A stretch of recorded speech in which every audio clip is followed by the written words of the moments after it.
Swedish soldiers and veterans pay their respects to comrades lost in international operations. 200 years after Sweden was last officially at war, this ceremony on Gotland takes place at the start of a new era for the military. As Sweden edges closer to NATO, combat readiness at home has rarely been higher up on the agenda. We are absolutely on the right track. We are reorganizing the army. It is not that big at the moment, but its qualities are high, and with well-trained personnel and with a lot of NATO and international experience. Sweden has stepped up its military exercises, but it has some catching up to do with fellow NATO applicant Finland. Wilhelm Agrell is a former soldier who has spent decades publishing work on security policy in the Nordics. Around 2000, Sweden bought in on the idea that there wouldn't be any war in Europe anymore.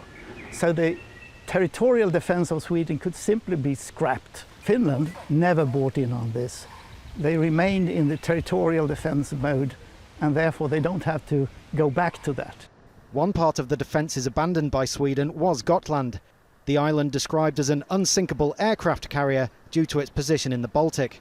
Its garrison was disbanded in 2005 before being reinstated 4 years ago. Gotland is of great strategic importance due to the fact that Putin and Russia clearly shown that they are willing to use military force. It is important to have military presence and a good military capability on the island. National conscription was also brought back in 2018.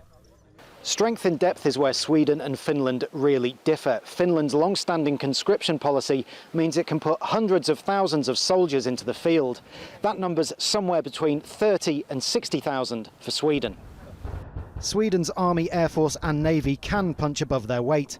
They have a technological edge, helped by a multi-billion-dollar arms industry, and an injection of cash as the military bids to double in size. Whatever their respective strengths, it's still likely to be Sweden and Finland's geographical position that would benefit NATO, if their application is eventually approved. Rhys, Al Jazeera, Gotland, Sweden.